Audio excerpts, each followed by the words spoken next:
Un viejo abad en la zona del medievo tardío, siempre se preguntaba por la condición de su monasterio y todos los monjes que estaban allí. En realidad las condiciones eran bastante difíciles. Las relaciones que se contaban entre los monjes eran de enemistad, de condiciones muy negativas. Y bueno, ese viejo abad se quedó pensando, ¿qué pasaría si de repente la gente pudiese tener otro trato? Y sobre todo ellos, que de alguna forma el trato que pudieran dar en su relación entre ellos pudiera ser diferente conforme al Evangelio. Y hay algo bastante significativo en esto, porque el abad se propuso a partir de ese momento a tratar a todos como si fueran el mismo Señor Jesucristo. Para él, como gente religiosa y cristiana, tratar a los demás como Cristo implicaba tratarles en toda la condición de amor, lo mejor posible, dando siempre un sentido de dignidad a cada uno de los monjes que estaban en ese monasterio. La actitud del abad se empezó a contagiar, porque le preguntaban los monjes, oye, pero ¿por qué tú nos tratas con tanto amor, con una condición tan amable, tan especial? Y él le refería lo que él había encontrado. Yo he encontrado que si trato a las personas como si fueran el Señor Jesucristo, mi trato va a ser completamente diferente. El monasterio fue reconocido como un monasterio que se transformó en el sentido de sus relaciones. La condición de la relación humana que se daba en ese monasterio cambió radicalmente. Si tan solo nosotros tratáramos a los demás como si estuviéramos tratando al mismo Señor Jesucristo, nuestro trato sería diferente. Esta es la invitación en realidad en esta mañana. El día de hoy empezamos con una serie de exposiciones sobre las 7 iglesias del Apocalipsis. Habremos de trabajar durante todo el mes de enero con ellas. Cada una de estas iglesias tiene un mensaje muy especial, un objetivo, un propósito de parte de Dios para enseñar a las iglesias de todos los tiempos. En realidad, el mensaje a las 7 iglesias es el mensaje de un pastor preocupado por la situación que las comunidades cristianas vivían en el primer siglo, en medio de la persecución de uno de los emperadores más sanguinarios contra la iglesia de Jesucristo. Ese emperador era Domiciano, que perseguía a la iglesia hasta la muerte. Si bien el mensaje de las iglesias es un mensaje de esperanza en medio de una situación de gran crisis, tenemos que tomar este mensaje para nosotros el día de hoy, porque aunque resulte difícil de creer, el libro de Apocalipsis es un libro completamente pastoral, un libro claro y sencillo para la iglesia, para que la iglesia recobre brillos y fuerza y tenga fortaleza en el Señor. Este mensaje es especial también para nosotros, para alentarnos en la vida de la fe y que podamos en todo aspecto crecer como creyentes en Jesucristo. ¿Por qué a la iglesia no le gusta mucho leer Apocalipsis? Porque nos encontramos a la distancia del tiempo. Hay muchas claves de interpretación que se han desvanecido por la falta del estudio bíblico del Antiguo Testamento. Tenemos que acercarnos a este libro como un libro que consuela y da esperanza a la vida, que fortalece el ejercicio de la fe y que no tiene condiciones mágicas, ni mistéricas, ni mensajes ocultos, ni profundidades, que no sean condiciones altamente perceptibles y que podamos comprender con sobrada facilidad. Al hablar de la primera iglesia, a la cual escribe Juan, hablamos de la capital en materia religiosa que había en el Imperio Romano, la ciudad de Éfeso. Éfeso era una ciudad de 600.000 habitantes aproximadamente, en el mundo antiguo una gran metrópoli. Ahí convergían la adoración a diversas deidades, pero sobre todo como centro religioso de todo el imperio romano, se adoraba a la diosa Diana o Artemisa. La gente hacía peregrinaciones para llegar a adorar a Diana. En realidad el templo se consideraba, ese templo de Artemisa, como una de las grandes maravillas del mundo antiguo. Había gente que vivía haciendo reproducciones de ese templo, los famosos plateros citados en el libro de Hechos, que tuvieron conflicto porque el apóstol Pablo, predicando el Evangelio de Jesucristo durante 3 años en Éfeso, había disminuido sus ventas de estatuillas de Diana y de estatuillas del templo de Artemisa. Sin embargo, Pablo fundó una comunidad bastante sólida en materia de fe. La descripción de los padres apostólicos de la iglesia de Éfeso es que era una iglesia muy amorosa, muy reconocida por su capacidad evangelizadora y de misión, porque esta es la iglesia madre de las demás iglesias que se mencionan en Apocalipsis capítulo 2 y capítulo 3. Al situarnos en esta iglesia de Éfeso, tenemos que reconocer esas virtudes que el dueño de la iglesia está declarando acerca de esta comunidad, porque es el mismo Señor Jesucristo el que está hablando. Escribe al ángel de la iglesia de Éfeso, el que tiene las 7 estrellas en su diestra, el que anda en medio de los 7 candeleros de oro, dice esto.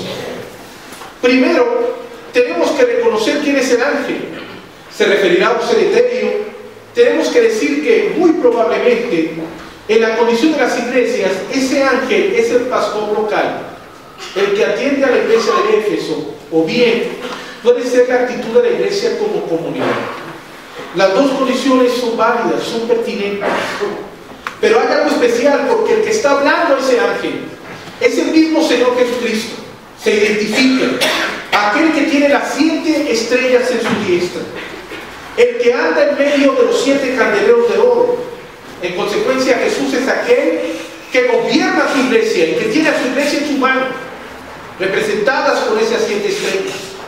Pero también el Señor Jesucristo es aquel que anda en medio de esos 7 candeleros. Ya hay algo especial, porque la iglesia se define como la luz del mundo, y es Jesús aquel que camina en medio de esa luz. Jesús dice algo de su iglesia, porque nadie más conoce a la iglesia así como Jesús la conoce. Jesús conoce a la comunidad cristiana en totalidad. Yo conozco tus obras, dice Jesús, tu arduo trabajo y tu paciencia. En realidad la iglesia de Éfeso sería una iglesia muy esforzada, no se detendría para trabajar en función de la obra de Dios. Un arduo trabajo representa la condición de ese ejercicio de entrega total a la labor misionera, a la proclamación de la palabra, a planes y proyectos que tendrían como realización iglesias como una realidad. Sin embargo, esta iglesia tan madura, tan sólida, también tiene otras virtudes que no puede soportar a aquellos que tienen actitudes negativas. En realidad, la iglesia de Éfeso sería una iglesia que probaría la función ministerial de las personas. Porque tú eres la iglesia que pruebas a aquellos que se dicen ser apóstoles, pero en realidad no lo son. Y la iglesia de Éfeso entonces era una iglesia preparada, una iglesia que estudiaba las Escrituras, una iglesia que podía analizar a los predicadores y podía decir: tú eres apóstol, tú no eres apóstol. Era una iglesia verdaderamente sorprendente en su actividad ministerial y en su preparación, porque para servir esta iglesia se preparaba y buscaba el servicio del Señor en todo tiempo. Al respecto, podemos encontrar un modelo de una iglesia plenamente saludable. Pero en realidad también la iglesia de Éfeso era una iglesia que había sufrido mucho. La persecución imperial era grande. sobre todo porque también ahí en la ciudad de Éfeso se adoraba también al emperador romano. Desde el año 29 estaba el culto imperial establecido en esa ciudad, allá en el primer siglo. La gente podía adorar a todas las deidades, pero primeramente tenía que adorar al emperador. Y esto era algo muy difícil para los cristianos, porque los cristianos no estaban dispuestos a adorar al emperador romano. Y padecían muchas problemáticas por ello. Por eso se dice en el versículo número 3 del capítulo 2 de Apocalipsis, que esa iglesia había sufrido mucho. Sin embargo, era una iglesia que había tenido paciencia. Si quisiera en este tiempo darles una herramienta hermenéutica para comprender el libro de Apocalipsis, es la palabra paciencia. Porque se habla de los cristianos que les deben de resistir desde su fe, que deben de tener paciencia en la condición de la vida que les toque. A veces la gente no es muy paciente. A nadie le gusta padecer. Pero un mensaje muy importante del libro de Apocalipsis es que la gente desarrolle la paciencia en medio de toda prueba y de todo conflicto. Tenemos que esmerarnos en realidad, sabiendo que nuestra confianza, el ejercicio de la realización de nuestra vida, viene por la actividad de Dios y no por lo que nosotros podamos hacer. Tenemos que ser conscientes de ello. Por eso encomienda a Jehová tu camino y confía en Él y Él hará, dice el Salmo 37. Y nosotros tenemos que venir este primer domingo del año confiados delante del Señor, pero no en nuestras fuerzas, no porque mis estudios hayan salido, mis estudios de salud, todos bien. Tengo la vitalidad, la energía para iniciar el año, para ponerme en toda condición en función de realizar mis planes y proyectos. No es eso lo que garantiza tus planes y proyectos. Es la mano poderosa de Dios. Pero Dios te invita a la paciencia, a tu vida. Dios te invita a ser paciente, como invitaba a la iglesia de Éfeso. En medio del sufrimiento, la iglesia de Éfeso ha tenido mucha paciencia.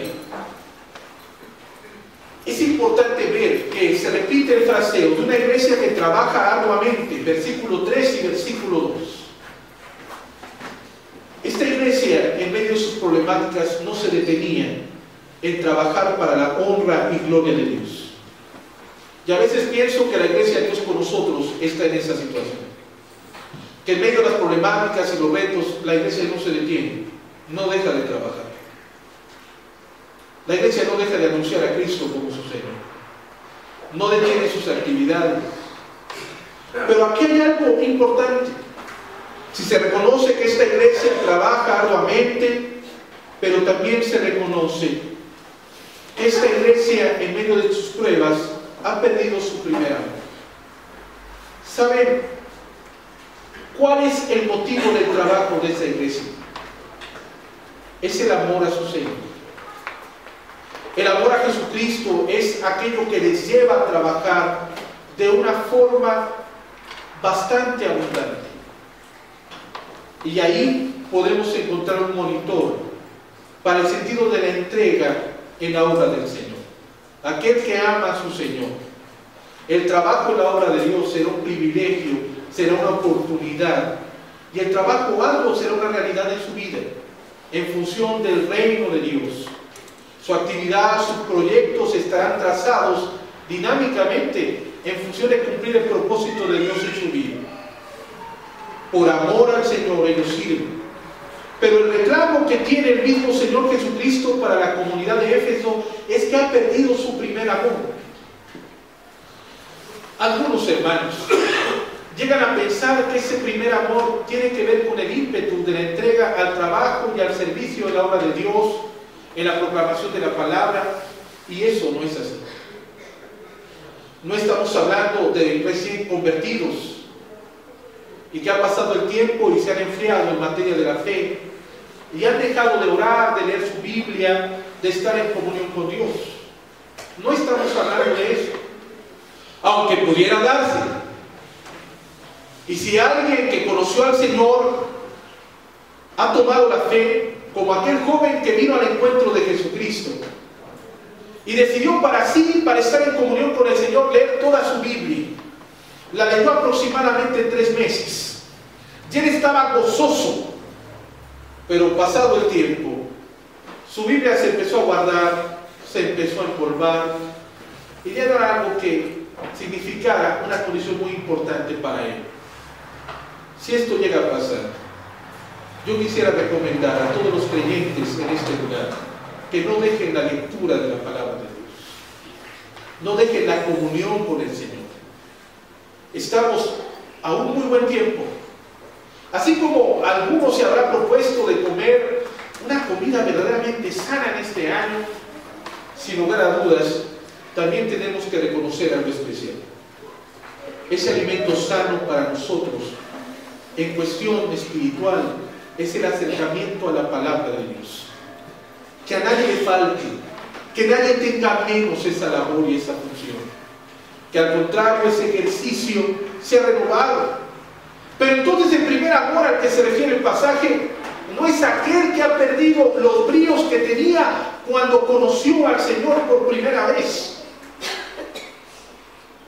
El sentido del versículo 4 está relacionado a cómo era conocida esa comunidad.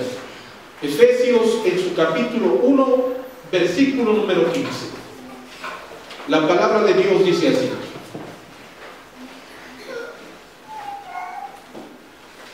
Efesios capítulo 1, verso número 15. Por esta causa también, yo habiendo oído de vuestra fe en el Señor Jesús y de vuestro amor con todos los santos, no ceso de dar gracias por vosotros, haciendo memoria de vosotros en mis oraciones. Pablo está diciendo algo importante de esa iglesia de Éfeso. En primer lugar, está diciendo que es una iglesia que tiene mucha fe, pero también mucho amor para con todos los santos. En la lectura de los padres de la iglesia, hablamos de una comunidad que tenía un amor abundante los unos a otros. Era una comunidad que rebosaba en el aprecio de cada uno de los miembros de la iglesia. Todos se amaban y trabajaban en unidad. Cuando una iglesia está unida, cuando el vínculo del amor de Dios unifica, la iglesia puede caminar como un solo hombre. Pero ¿qué pasó en realidad con esta iglesia? Lo que pasó con esta comunidad cristiana es que el amor entre los miembros empezó a desvanecerse. Los hermanos empezaron a competir entre ellos para ver quién hacía más cosas dentro de la iglesia. Uno de los problemas es que este amor fraternal interno que la comunidad de Éfeso tenía entre los miembros de la iglesia se empezó a desvanecer, y todo va a tener a competencia. Era una condición de resentimiento, de rencor, condiciones muy negativas. Ese amor descrito por el apóstol Pablo en Efesios capítulo 1, versículo 15, no era debiera haber una realidad en esa comunidad. Mateo capítulo 22, versículos 37 al 38, nos brinda una oportunidad también para reflexionar. Mateo, en su capítulo 22, nos expresa lo siguiente, versículos 37 y 38.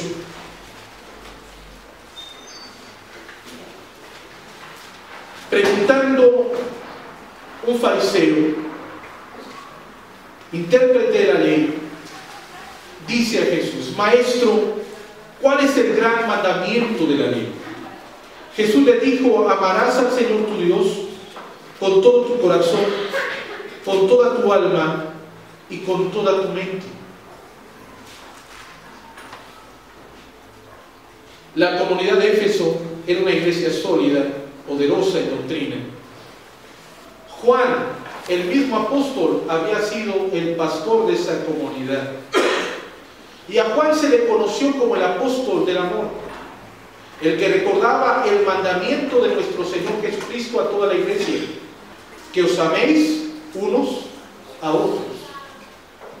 Nadie puede amar en realidad al prójimo si antes no ama a Dios. El amor al prójimo es directamente proporcional al amor a Dios. Hermanos, si alguien dice que ama a Dios y aborrece a su hermano, no es creyente.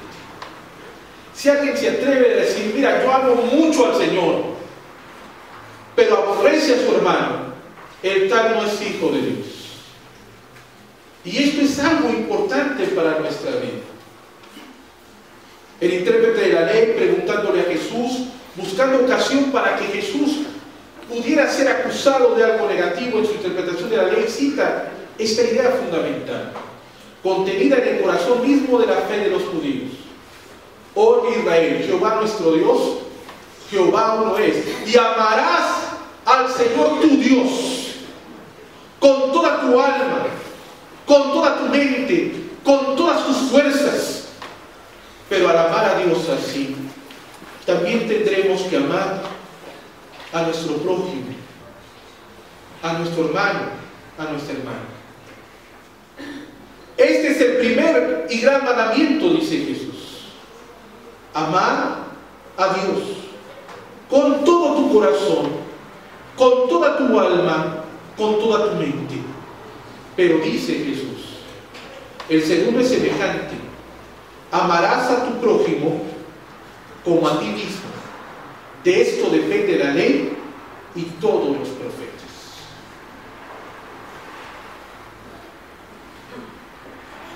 El amor de la comunidad es muy importante. El incrédulo nos puede despreciar, nos puede aborrecer, pero como comunidad cristiana, entre nosotros, el amor tiene que ser lo distintivo. Muchos consideran que la iglesia es una agencia de servicio, que la iglesia tiene que estar a la disposición en todo momento, en toda ubicación y necesidad espiritual que ellos tienen. Eso es verdad, eso es cierto. La iglesia habrá de brindarse a la humanidad, pero sobre todo a los creyentes. Pero el creyente tiene que tener una carga recíproca en el amor al Señor, en el amor a la iglesia como comunidad. Si bien entonces la iglesia es vista como un molde de servicio espiritual, entonces hay que comprar elementos concretamente de la mercadería de la fe en la iglesia, pero fuera de eso, la iglesia ya no interesa en amor.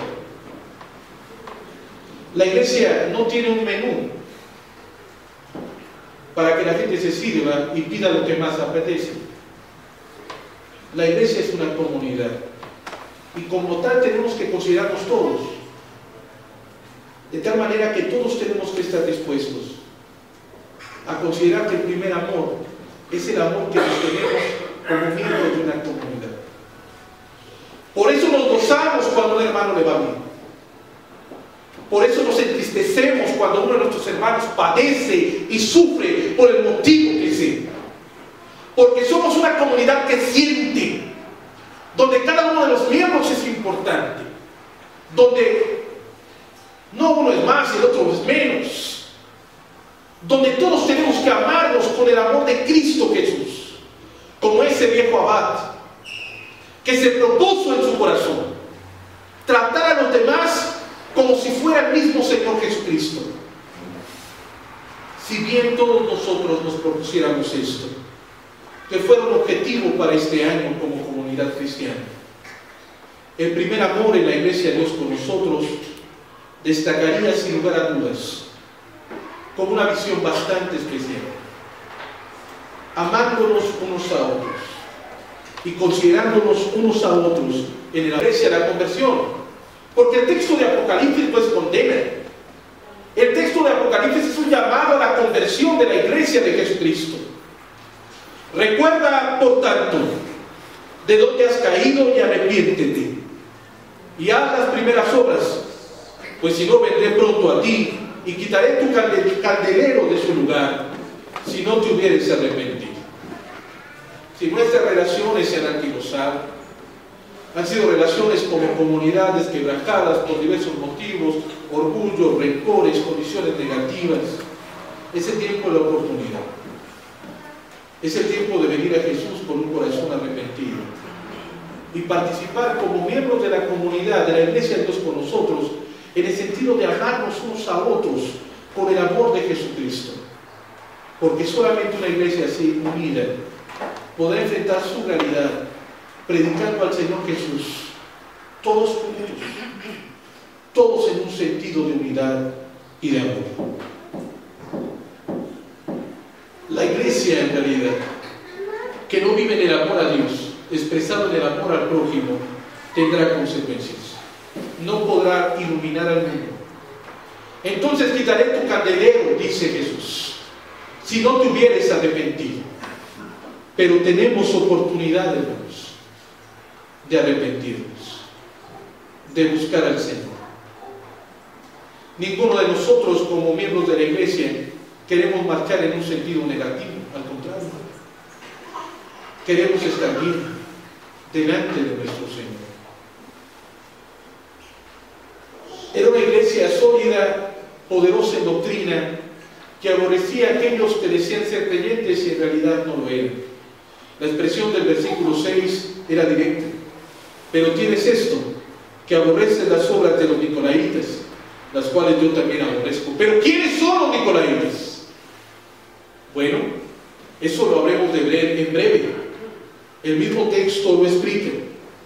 Pero, amados hermanos, tenemos que arrepentirnos y avanzar a ser más que vencedores en el ejercicio de la fe.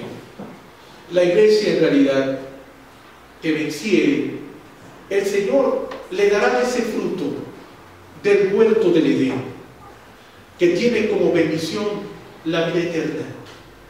La iglesia de Jesús reconoce sus errores y viene al arrepentimiento para recibir la dádiva de Dios, que es bendición a la vida, medicina para los huesos, que es condición especial para ser mejores en el amor de Jesucristo. Amados hermanos, no descuidemos ese primer amor, que el amor que nosotros tenemos a Dios se vea reflejado en el amor que nos ponemos como iglesia de Jesucristo. Impactemos al mundo con una comunidad que ama y que vive la fe en Cristo Jesús. Oremos al Señor. Padre.